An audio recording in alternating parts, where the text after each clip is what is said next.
the magical Strip, is where all the big stars played, the Frank Sinatras of the world. And everybody said, country music will never go there. Well, that was just a challenge to me. So I started, it took me a long time to build a relationship, but I built it with the Howard Hughes Company. And there was one gentleman in particular, his name was Walter Kane, and he was the impresario for Howard Hughes's 6 hotels.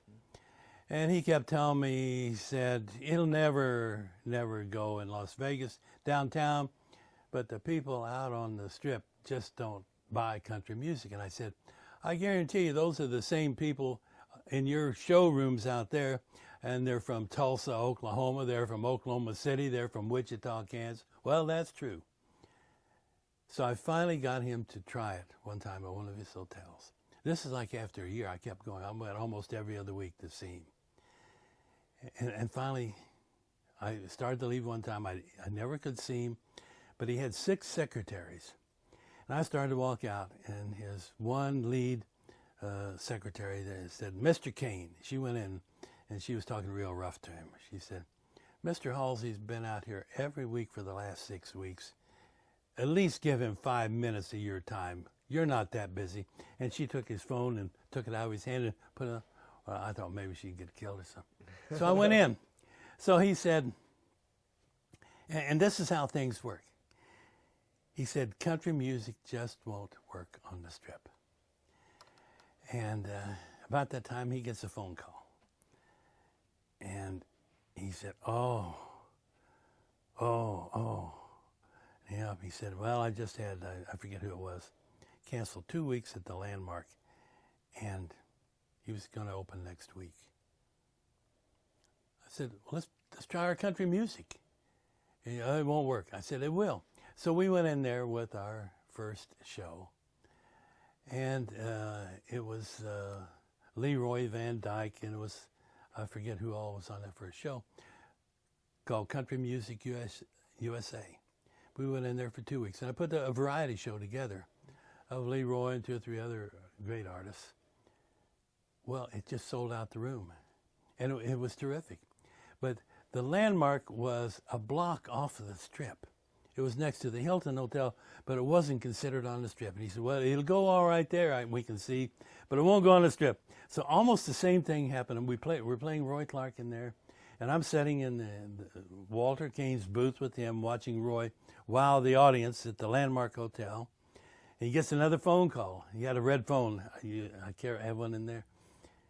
And he said, oh my gosh, he said, Robert Goulet just got sick, and he's opening in an hour at the Frontier Hotel. And we've already fed everybody. That's when they serve food. Mm-hmm. And said, we've got no show. We're going to have to tell those people that Robert Goulet can't make it. We're going to I said, let's take Roy over. He said, oh, it won't work. I said, what do you have to lose? He said, you already fed the people, you got the money. So he said, will Roy do it? And I said, yeah. So we had the Frontier limo backstage at the Landmark, which is about 2 blocks from the Frontier. Okay. Roy finished his show at the Landmark. We had the people pick up his guitar and his amp and said, Roy, don't ask questions, just come with us. We put him in the car, and on the way the 2 blocks, we told him what had happened. He wanted to put his guitar and amp on stage with this big 20-piece Frontier orchestra, and he goes out there, and he wows the audience for an hour and a half. I mean, he got standing ovations. They were throwing babies in the air. It was just, it was amazing. And Walter Kane was just beside himself, and he said, well, you proved your point. And we did. Roy proved the point. He proved that he could entertain anybody, anywhere. And, of course, he closed with Malagueña, which was very intricate, a Spanish piece of music played on guitar. And people just jumped. He must have had a 10-minute ovation when that was over. So the next day we made a long-term deal for Roy there. And the history of a lot of that is right here? Well, this is part of it. That opened the Strip up for us. So nobody else was bringing country music to the Las Vegas Strip. We played all of the Howard Hughes hotels. He had 6 of them, and every other hotel.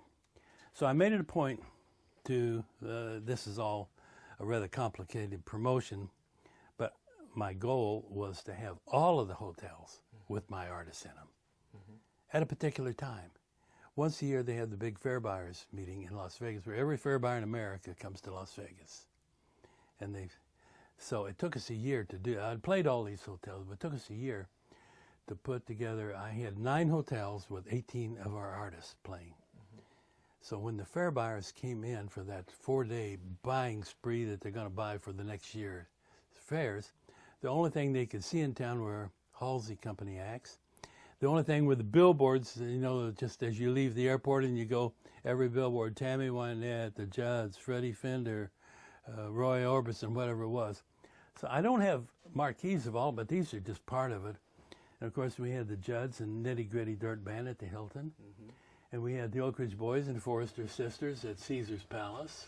So I just have to ask, how does a music promoter in the middle of the country get all these acts? Were they famous before they came to you, or did you make them famous?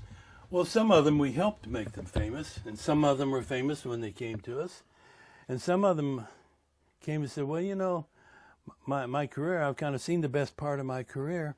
And I said, well, have you played Vegas? Have you played overseas? Are you doing television? Have you done the Tonight Show? Have you done? Well, no. I said, well, then your career is just beginning, because that's what we do.